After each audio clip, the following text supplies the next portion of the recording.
All right, so I'll be real with you. I really debated if I was going to record a video this week or not because I sustained a little injury here with my thumb, and I didn't want it to distort the appearance and the visuals for this video. But I really reflected on it, and the era is a show where we take a shot at halftime, wrap it up on the sideline, get back out on the field. That's exactly what I'm going to do today. Injuries will not stop Brian Gregoire. I want to set the tone with that, and here we go. Today we're talking about the Oklahoma Sooners. I have to say, Oklahoma is a team I've always marveled at their sense of continuity. When I was younger, and still now, I've always just been fascinated by them.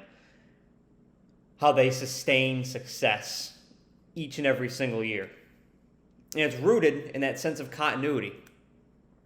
Oklahoma had Bob Stoops as their head coach from the time I started watching college football back in '04 when I was 4 years old till my junior year in high school.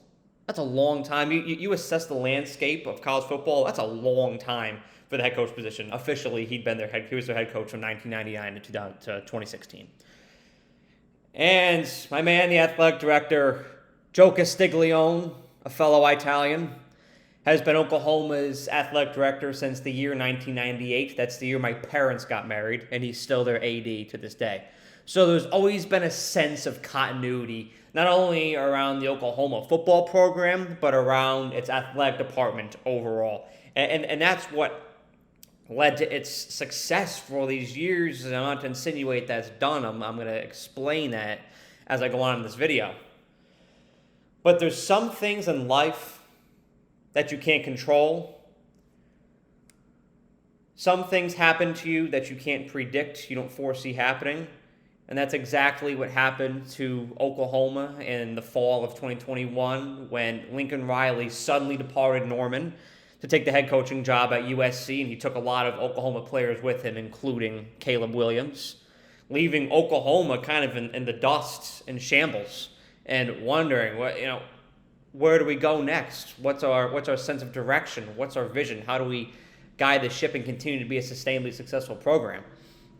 Well, Oklahoma went out and hired, at the time, Clemson defensive coordinator Brent Venables as their new head coach, and did the best with the resources, the recruits, and the players that they have. And for the first time, that continuity and that sense of balance and predictability and certainty at the University of Oklahoma was kind of shaken.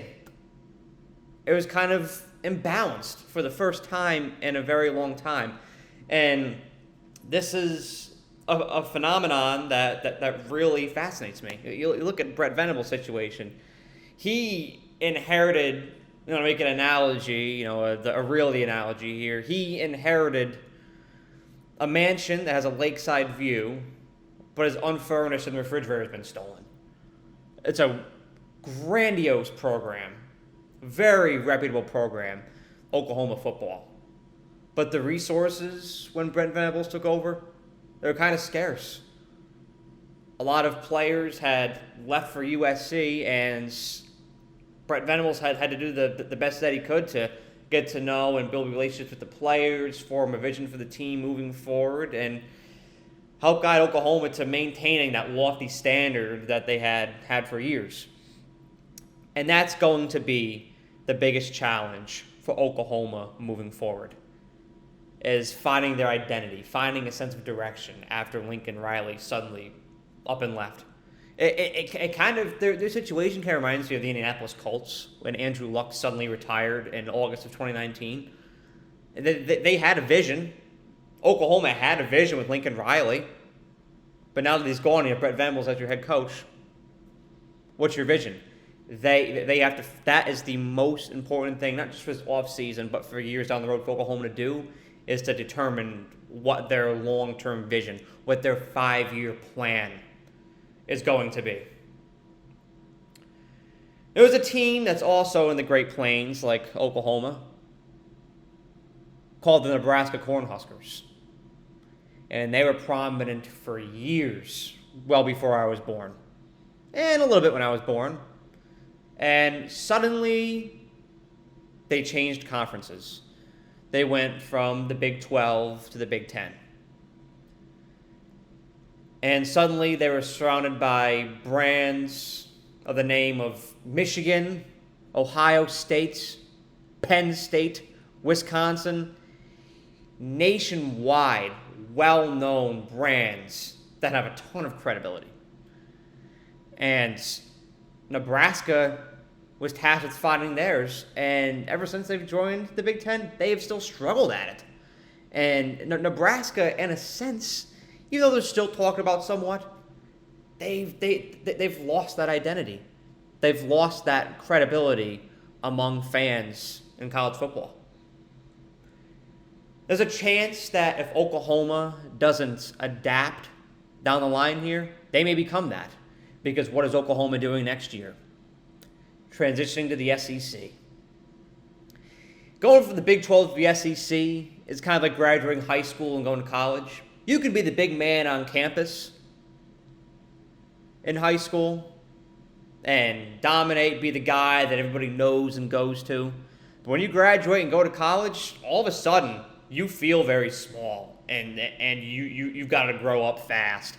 And that's going to be the situation for Oklahoma when they go to the SEC next year. Now, all of a sudden, you find yourself surrounded by major influential brands like Alabama, Georgia, Florida, LSU. And just like when you're up to college, you got to find your identity. And Oklahoma is going to have to do just that.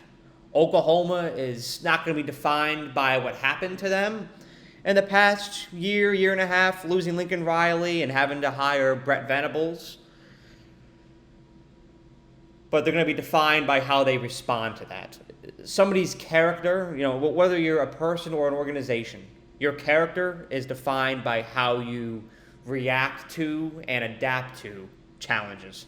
Oklahoma has been tasked with their most major challenge just yet. And how they respond to what's happened in the past and transition to the SEC is going to define who they are, what their identity is, and if they will remain relevant.